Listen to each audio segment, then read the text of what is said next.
শ্রীমঙ্গল চা বাগান, পাহাড় আর প্রকৃতি মিলে এক অপরূপ সৃষ্টি। পাহাড়ের কোল ঘেঁষে আঁকাবাঁকা দৃষ্টিনন্দন রাস্তা ও চোখ জুড়ানো প্রাকৃতিক দৃশ্যে ভরপুর। বন্ধুদের সাথে জীবনের প্রথমবারের মতো শ্রীমঙ্গল গিয়েছিলাম ঘুরতে।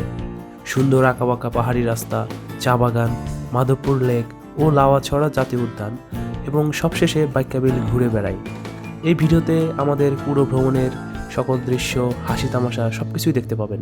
আশা করছি ভিডিওটা ধৈর্য সহকারে পুরোটা দেখবেন। ট্রেনের টিকিট আমরা 2 দিন আগেই সংগ্রহ করে রাখি এবং যাত্রার দিন আমরা স্টেশনে 30 মিনিট পূর্বেই চলে আসি। তারপর আমরা ট্রেনের জন্য অপেক্ষা করতে থাকি।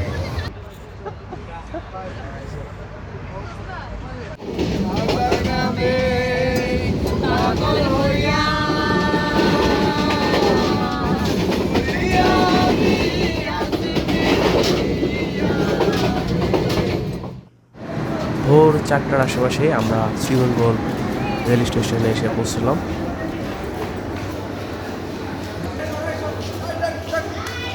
এরপর আমরা সময়টা এখানেই কাটাতে থাকি।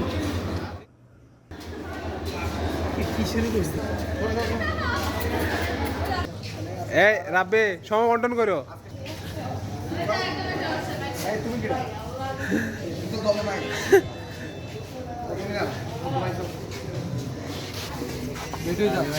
এরপর আমরা সকালের নাস্তার জন্য পাশেই একটা হোটেলে চলে যাই এবং সেখানে বসে আমরা গল্প করতে করতে খাবার খাই। খাওয়া শেষে আমরা রেস্টুরেন্টের সামনে দাঁড়িয়ে সকাল হওয়ার জন্য অপেক্ষা করি এবং আমরা গালগপ্প করতে থাকি।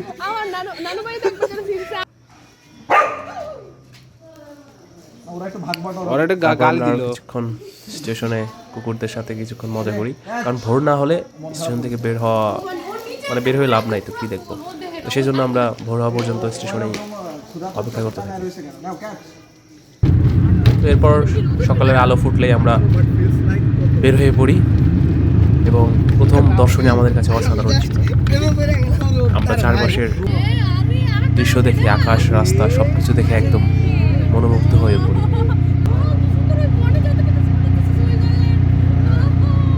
এটি আমাদের জীবনের প্রথম শ্রীমঙ্গল ট্যুর, তাই এটি আমাদের জন্য আরো বেশি স্পেশাল এবং ভালো লাগার ছিল। First time in Dhaka city. Expression rubber বাগান দেখে এক্সপ্রেশন আসার সময় শ্রীমঙ্গলের এই সকালের আলো ফুটতে ফুটতে আকাশের যে দৃশ্যটা অসাধারণ ছিল এবং রাস্তাগুলো খুবই সুন্দর আঁকাবাঁকা এবং শীতের শেষের দিকে হওয়ায় শীতের কুয়াশা, হালকা ঠান্ডা সব মিলিয়ে একটা অসাধারণ পরিবেশ। ছবি তুলবো বাট ক্যামেরা খোলা।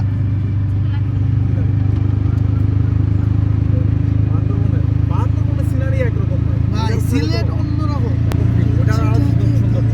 এইটার আবার আলাদা সৌন্দর্য। এটার যে মন আশেপাশে, এখান থেকে আমরা ডান দিকে মোড় নিব মাধবপুর লেকে যাওয়ার জন্য এবং মাঝখানে 4 বাগান পড়বে।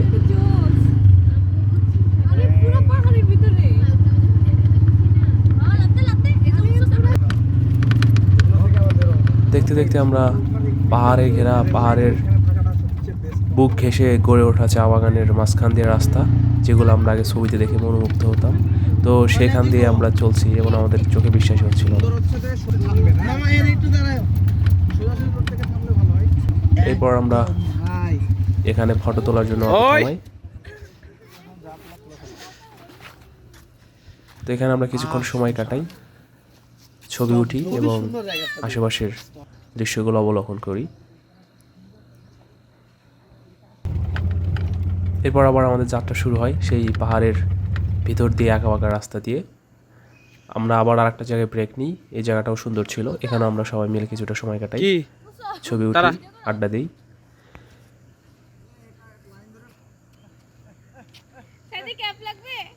আমার ই কই সানগ্লাস কই? ইয়ো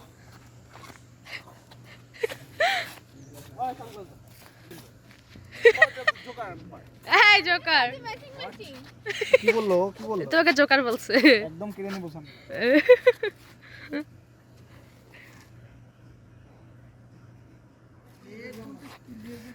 এই দেখ পিছনে দিনে করতেছে কি আরে আরে আরে আরে ফটোগ্রাফি রে Shit! ও এই না, না, ভাই।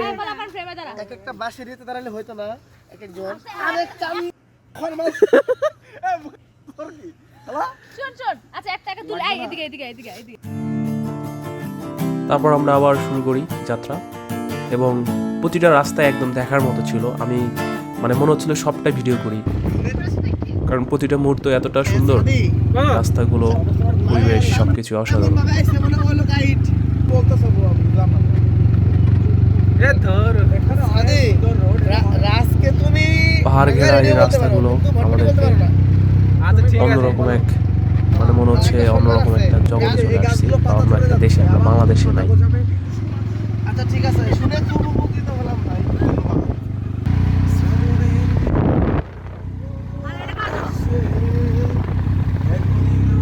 বুঝি শ্রাবণী ঝরে উদাসী হয়ে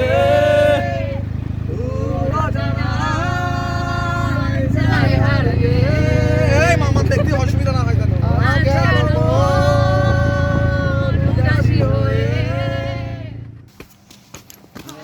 আমরা দেখতে দেখতে মাধবপুর লেকে চলে আসি।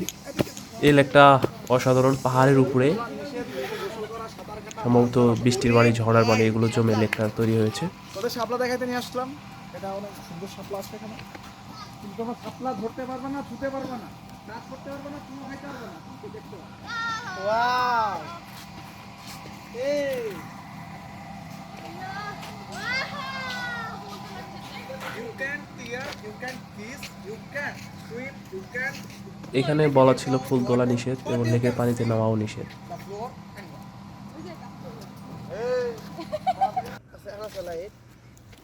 কেমন লাগতেছে তোমার? অসাধারণ। চা বাগান যে এত বিশাল হয় এটা আমরা আগে জানতাম না, এবং আমরা এখন আছি একদম পাহাড়ের উপরে, পাহাড়ের চূড়ায় বলা যায়। ওইদিকে চার বাগানের নতুন নতুন গাছ লাগানো হচ্ছে। এরপর আমরা সোজা গিয়ে একটা পাহাড়ের উপরে উঠি।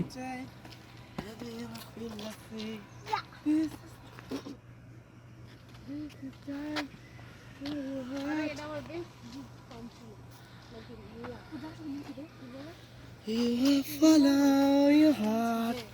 Yes. তো আমরা এখন কোথায় যাব? এই আমরা এখন দেখি বাক্কাবিল যাওয়া যায় কিনা। এখানে যাবো। সূর্য মাথার উপরে কিন্তু আমাদের গাইড দিয়ে দিয়ে যাচ্ছে কুত্তা। ইয়া ইয়া ইয়া এনে এনে এনে এনে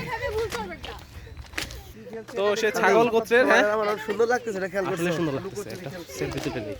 তারা হাইড এন্ড সিক খেলছে। জি ইয়ো ইয়ো ইয়ো ইয়ো ইয়ো ইয়ো ও এটা সেলফি এটা ভিডিও হচ্ছে। আমি নাই আমি নাই আসো মাথাটা কেটে যাচ্ছে রে, দেখছো না? আরে নে সামনে দা, মালিয়া সামনে দা। অবশেষে আমাদের কি লেক এটা ঘোরা শেষ হইলো, মাধবপুর লেক। আরে ধর আমরা বন্ধুরা মিলে প্রতিটা সময় মজা করে কাটাচ্ছিলাম। এরপর আমরা লাউছড়া জাতীয় উদ্যানের দিকে রওনা দিই। পুরো রাস্তাটা দেখলেই চোখ জুড়িয়ে যায়।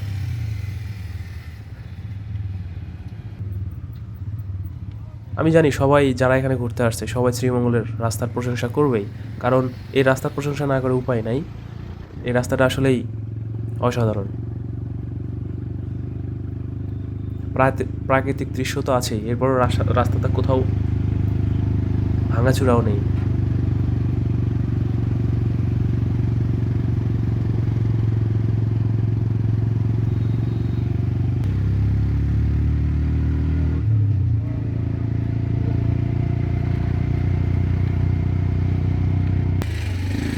আমরা লাউছড়া জাতীয় উদ্যানে এসে পৌঁছালাম।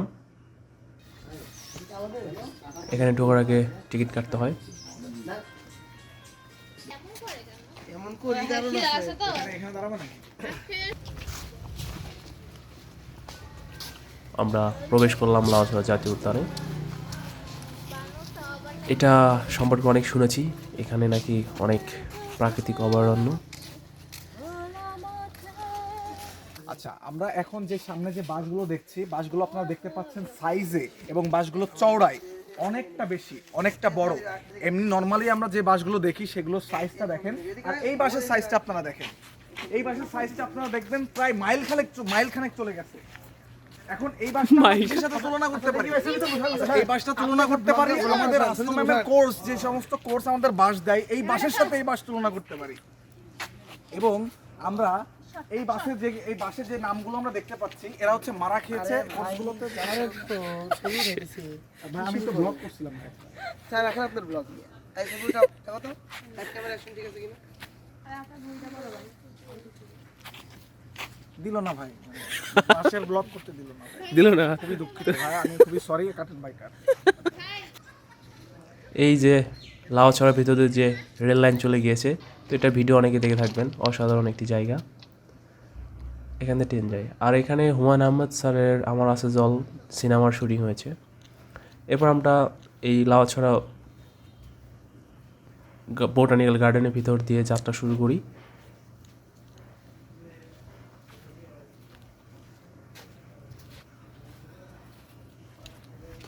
মনে হচ্ছিল আমরা কোনো এক অজানা জঙ্গলে হারিয়ে গেছি এর ভিতরে আসার পরে। আমাদের সঙ্গ দেয় একটা কুকুর।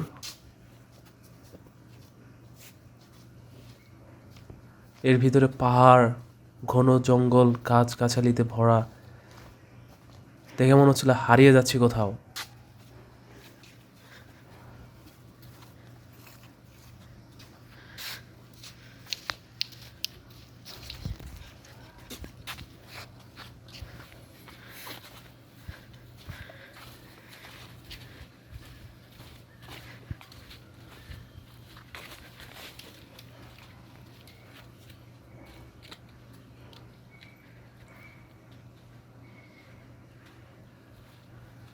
তো এই বনের ভিতরে মানে এতটা নীরব যে কোনো শব্দ নেই।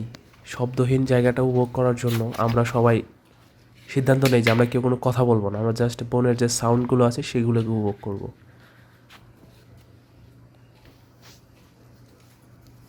এতটা নীরব, নিস্তব্ধ।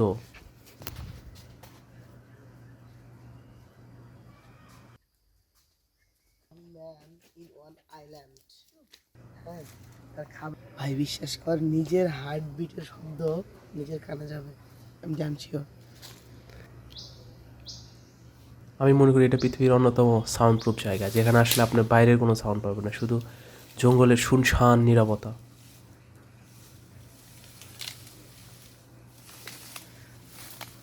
এখানে এসে মনে হচ্ছিল আমরা সভ্যতা থেকে অনেক দূরে চলে আসছি।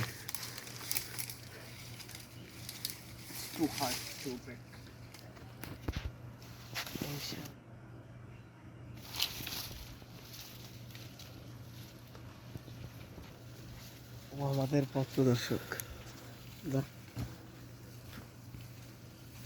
এদেরকে দেখে কি গরিবস মনে হয় সাদি? Don't act like this, man. Not man, stop. Rabbi, the road not taken. We can see 3 dogs in a picture. One is Podlo. 2 of them are quarreling each other, and Go to we see that. এই জায়গাগুলো মানে আমরা আরও সামনের দিকে গিয়ে যাই এবং যতই ভিতরে যেতে থাকি জায়গাগুলো আরও ততই ভালো লাগতে শুরু করে। এরপর আমরা পাশে একটা লেবুর বাগানে এসে উপস্থিত হই। এরপর এখানে একটা খাসিয়া পল্লী আছে, আমরা সেদিকে রওনা দিই না সেই উপজাতিদের বাসস্থানগুলো দেখার জন্য। খুঁজে পেল না। এই জায়গাটা অসাধারণ, এখানে আমরা কিছু ছবি উঠি। এরপর আমরা খাসিয়া পল্লীর এখানে চলে আসি। এখানে একটা চার্চ রয়েছে। আমরা এখানে আসলে মানুষজন তেমন একটা দেখতে পাই না, বাট কিছু ছেলেবেলা দেখতে পাই, তারা খেলা করছিল। আর এদের বাড়িঘরগুলো খুবই আমার কাছে সাজানো গোছানো লেগেছে। বিভিন্ন রকম ফুলের গাছ রাস্তা কি আছে? এবং পাহাড়ের কুল ঘেঁষে বাড়িগুলো, তো এই জন্য অন্যরকম একটা আবেশ তৈরি করেছিল বাড়িগুলো। তো এখান থেকে যে নামার রাস্তাটা সেটা খুবই ঝুঁকিপূর্ণ ছিল এবং অনেক খাড়া ছিল। শেষ। চলো নামা লাগবে ওখানে। এটাই রাস্তা। এখান থেকে বের হওয়ার পর আমরা বাইরে এসে কিছু বানর দেখতে পাই। তারপর আমরা আমাদের শেষ গন্তব্যস্থান বাইক্কাবিলের দিকে রওনা দিই। বাইক্কাবিল হচ্ছে একটা প্রাকৃতিক মৎস্য এবং হচ্ছে পাখিদের অভয়ারণ্য, এবং সেই বাইক্কাবিল যাওয়ার যে রাস্তাটা এটা হচ্ছে আমার অন্যরকম সুন্দর। চারিদিকে শুধু খোলা জমি, খোলা ভূমি, জলধারা, তার মাঝখান দিয়ে রাস্তা। অসাধারণ ছিল এই জায়গাটি। যদিও আমরা সারা না ঘুমানোর ফলে একটু ঘুম লাগছিল, বাট এই জায়গাটা একদম আমাদের ঘুম কেড়ে নেয় এই জায়গার সৌন্দর্য দেখে। এখানে যদি কেউ বাইক নিয়ে ঘুরতে আসে তাহলে আমি মনে করি আরও বেশি ভালো লাগবে ঘুরতে। বাট এই বাইক্কাবিল যাওয়ার যে রাস্তাটা এটা হচ্ছে চলন বিলের উপর দিয়ে বয়ে যাওয়ার রাস্তার মতো, এবং এটা একটা চলন বিল জায়গায়।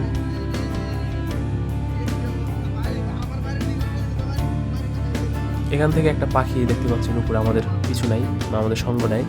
ওই পাখিটা আমাদের সাথে অনেক দূর পর্যন্ত উড়ে চলে। কেন উড়ে চলে সেটা জানি না, কিন্তু অনেকটুকু সঙ্গ দিয়েছিল এবং আমরা পাখিটাকে ফলো করতাম।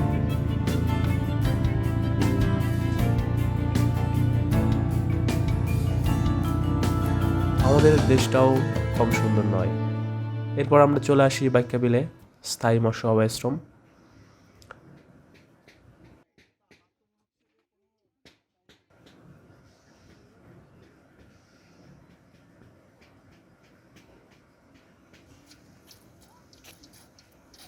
এরপর আমরা বাইক্কাবিলের একটা ওয়াচ টাওয়ার আছে, সেখানে যেতে গেলে আমরা এই সব গাছ দেখতে পাই। এই গাছের এই জায়গাগুলো খুবই সুন্দর ছিল। এই গাছগুলো মূলত পানির ভিতরেও বেঁচে থাকে। গাছগুলোর নাম যে কি আমার জানা নেই। এখান থেকে গাছের ফাঁক দিয়ে আমরা দেখতে পাই দূর সুদূর প্রসারী বাইক্কাবিল এবং নানান পাখির ঝাঁক।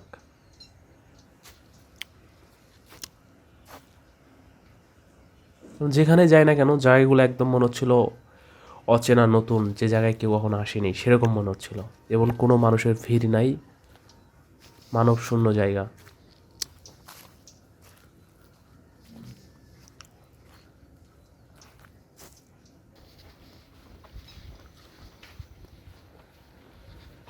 এখানে এসে মনে হয় যদি একটা নৌকা থাকতো এবং বাইক্কাবিলটাকে ঘুরে দেখতে পারতাম তাহলে ভালো লাগতো, বাট সেই অবস্থা নাই। যত দূর চোখ যায় শুধু পানি আর পানি, এবং এখানে নাকি প্রচুর প্রজাতির মাছ পাওয়া যায় এবং মাছ চাষ করা হয়।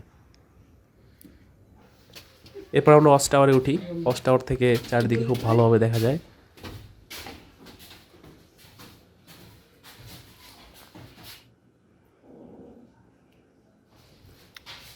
অসাধারণ। এই সময়টা একদম কুয়াশায় ঘেরা, মনে হচ্ছিল কোনো পাতালপুরীতে এসেছি। এবং এখানে অনেকগুলো পাখি এবং সব কিছু লিস্ট দেওয়া আছে যে এখানে কী কী দেখা যায়। এখান থেকে আপনারা নিজেরাই দেখতে পাচ্ছেন যে জায়গাটা আসলে কতটা সুন্দর। বাইক্কাবিল দেখার মধ্য দিয়েই আমাদের ভ্রমণটি শেষ হয় এবং আমরা বাস যোগে ঢাকায় চলে আসি। ভিডিওটি ভালো লাগলে অবশ্যই চ্যানেলটি সাবস্ক্রাইব করবেন। ধন্যবাদ।